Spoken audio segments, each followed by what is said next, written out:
नमस्कार, MT talk show में आपका स्वागत है।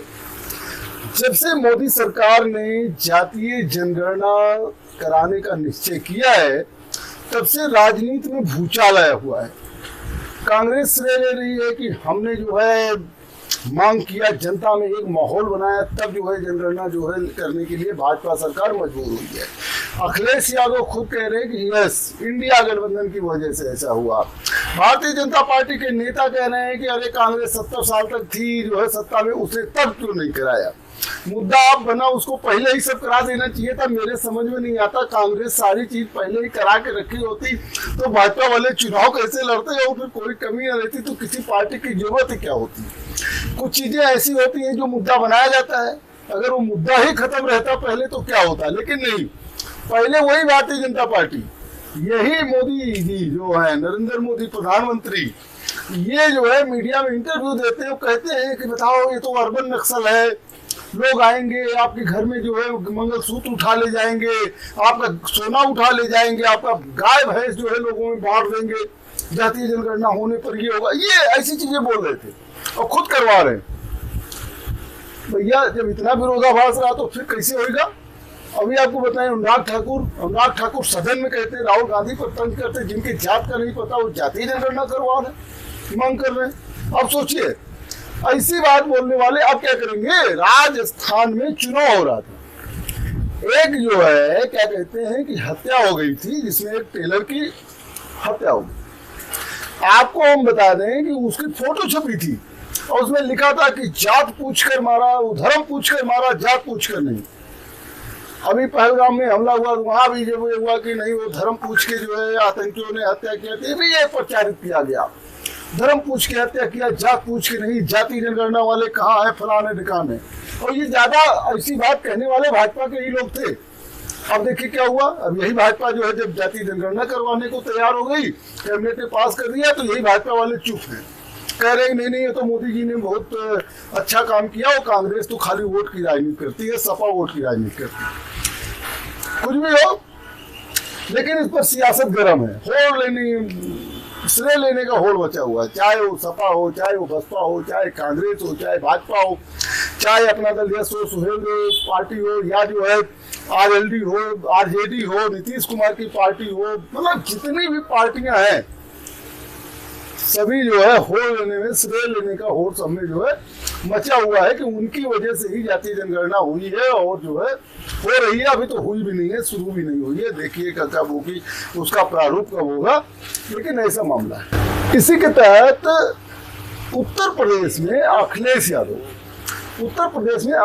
यादव जो है 2027 की तैयारी में जुट गए, 2027 की तैयारी में जुटे हैं। और उन्होंने पहले आपको बता दें कि 2022 विधानसभा चुनाव में सुहेलदेव भारतीय समाज पार्टी से उनका गठबंधन था, जिसके अध्यक्ष ओपी राजभर थे। लेकिन विधानसभा चुनाव समाप्त होने के बाद ओपी राजभर से और जो है समाजवादी पार्टी से कुछ खटपट हुई। उसके पीछे का कारण आप समझ सकते हैं कि ओपी राजभर जो है 2022 में मंत्री थे जब भाजपा की सरकार में, तो उन्होंने 2022 के बाद जब मंत्री नहीं रह जाते तो उन्होंने समझ लीजिए कि सत्ता में आने के लिए भाजपा के साथ चले गए, और आज वो मंत्री। लेकिन उनके भाजपा में जाने से सुहेलदेव भारतीय समाज पार्टी में एक फूट हुई थी, एक टूट हो गई थी। और उन्हीं की पार्टी के एक नेता थे जिनका नाम है महेंद्र राजभर। महेंद्र राजभर ने एक अलग पार्टी बना लिया था, उनकी पार्टी का नाम था सुहेलदेव सम्मान स्वाभिमान पार्टी। सुहेलदेव स्वाभिमान पार्टी के अध्यक्ष महेंद्र राजभर जो है अखिलेश यादव से मुलाकात की, और उनके साथ जो है अखिलेश यादव ने एक प्रेस कॉन्फ्रेंस किया। उन्होंने कहा कि 2022 में भी महेंद्र राजभर उनके साथ थे और 2027 में भी उनके साथ रहेंगे। कहने का मतलब अखिलेश यादव ने समाजवादी पार्टी कांग्रेस के साथ साथ जो है सुहेलदेव स्वाभिमान पार्टी से गठबंधन किया हुआ है। अपना दल कमेरावादी पार्टी के नेता पल्लवी पटेल उनकी पार्टी से ही जो है क्या कहते हैं कि विधायक है। हालांकि बीच में कुछ अनबन हुई थी, लेकिन मुझे लगता है कि यह अनबन जो है ज्यादा दिन तक नहीं चलेगी और यह जो है मामला शांत हो जाएगा। आपको हम बता दें कि अखिलेश यादव 2027 की तैयारी में पूरी तरीके से जुट गए हैं। दूसरी तरफ वो पीडीए को मजबूत करने की बात बार बार कहते हैं। अभी रामजी लाल सुमन को जो है उनके हाउस अरेस्ट कर लिया गया क्योंकि वो अलीगढ़ जा रहे थे। ऐसी कंडीशन में अखिलेश यादव ने उस पर मिट्टी पड़ी किया, हमको भी हाउस अरेस्ट कर ले, है ना। उन्होंने महेंद्र राजभर से एक वायदा भी किया कि उनकी सरकार बनेगी तो यमुना रिवर फ्रंट पर जो है सुहेल देव राजभर की एक बहुत अच्छी अष्टधातु की प्रतिमा लगाई जाएगी। उनके हाथ में तलवार होगी, वो जो है सोने की होगी और रिवर फ्रंट पर जो है वो मूर्ति जो है सुहेल देव राजभर की सुहेल देव राजभर की लगाई जाएगी, ऐसा उन्होंने वायदा किया। अखिलेश यादव के एक समर्थक थे, वो लोहिया वाहिनी के थे, उन्होंने एक तस्वीर पोस्ट किया था जिसमें आधा अम्बेडकर जी की फोटो थी, आधा जो है वो अखिलेश यादव की फोटो थी, जिस पर विवाद हुआ और SC/ST आयोग ने जो है अखिलेश यादव पर FIR, यहाँ तक कि सपा पर FIR करने तक की बात कर दी। तो इस पर जो है अखिलेश यादव ने कहा कि कर ले कार्रवाई। सपा चीफ अखिलेश यादव ने कहा गरीबों और वंचितों को न्याय नहीं मिल रहा है। उन्होंने कहा जैसे पहले फोन करने पर पुलिस एम्बुलेंस आती थी, वैसे ही हमारी सरकार में अफसर खुद आकर न्याय दिलाएंगे, ऐसा उन्होंने वायदा किया जनता से कि फोन करने पर जैसे एम्बुलेंस तुरंत पहुंचती थी वैसे अफसर जाएंगे। आपने किसी अफसर को फोन किया तो वो घर जाएगा, घर पहुंचेगा और आपको न्याय दिलाएगा, जैसा जो काम होगा वैसा करेगा। हालांकि अखिलेश यादव ने अपने समर्थकों को जो है हिदायत दिया है कि कोई भी ऐसा काम ना करे जिससे जो है किसी भी महापुरुष का अपमान हो। और रामजी लाल सुमन वाले पर तो उन्होंने कहा कि भाई हमको, और एक चीज है, आजकल बहुजन समाज पार्टी अध्यक्ष मायावती बहुत एक्टिव है। वे बार बार जो है ट्वीट कर रही हैं और अपने लोगों को सावधान रहने की बात करती हैं। हालांकि वो अपने लोगों को सपा से ज्यादा सावधान रहने की बात करती, कांग्रेस से ज्यादा सावधान रहने की बात करती। उनका कहना है कांग्रेस, सपा या भाजपा ये लोग जातीय जनगणना कराने का जो है श्रेय ले रहे हैं, जबकि दलित बहुजन राजनीति के ये लोग विरोधी हैं।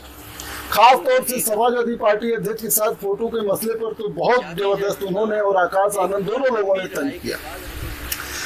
अखिलेश आनंद ने बिना नाम लिए कहा कि बहन जी ने ठीक किया है, सावधान रहने की बात कही। उन्होंने भाजपा से सावधान रहने की बात कहा है कि भाजपा से सावधान रहिए क्योंकि भाजपा जो है वो कुछ भी कर सकती है। अखिलेश यादव ने तंज किया कि जो कांडी सेना ने तलवार चलाया था, सड़कों पर प्रदर्शन किया था रामजी लाल सुमन के खिलाफ, उन्होंने कहा कि तलवार चलाने वालों पर कोई कार्रवाई नहीं होगी, कोई एक्शन नहीं होगा। अब तो पीड़ितों से मिलने पर भी रोक हो रही है। उन्होंने कहा बीजेपी नफरत की राजनीति कर रही है। आज सबसे ज्यादा अवैध निर्माण और रजिस्ट्रियां भाजपा नेताओं की हैं। उन्होंने दावा किया कि पीडीए ने सांप्रदायिक राजनीति खत्म की है, इससे भारतीय जनता पार्टी घबराई हुई है। हालांकि कुछ भी हो, अखिलेश यादव का पीडीए का जो नारा है वो काम कर रहा है। वो उत्तर प्रदेश में ऐसा दिख रहा है कि केवल लड़ाई दो ही ध्रुव की होने जा रही है। एक जो है पीडीए के साथ समाजवादी पार्टी, कांग्रेस और सुहेल देव स्वाभिमान सम्मान पार्टी के साथ में और भी हो सकता है कुछ पार्टियां नहीं जिसको इंडिया ब्लॉक बोलेंगे, और जो है दूसरी तरफ एनडीए में आज बहुत बड़े बड़े महारथी हैं, जिसमें अपना दल यस सबसे पहले है जिसके अध्यक्ष अनुप्रिया पटेल है, उसके बाद SBSP जिसके अध्यक्ष OP राजभर है, निषाद पार्टी जिसमें डॉक्टर संजय निषाद है, RLD जिसमें जो है जयंत चौधरी है। ये जो इतनी पार्टियां हैं और बड़ी बड़ी पार्टियां, सब सत्ता में है, सब मंत्री हैं, सब जो है मतलब देख रहे हैं, लेकिन अखिलेश यादव जो सोशल इंजीनियरिंग करने की तरफ है। दूसरी तरफ बहुजन समाज पार्टी भी अपनी बिसाते बिछाने में लग गई है, भाईचारा कमेटियां बना रही है, लोगों को जोड़ रही है।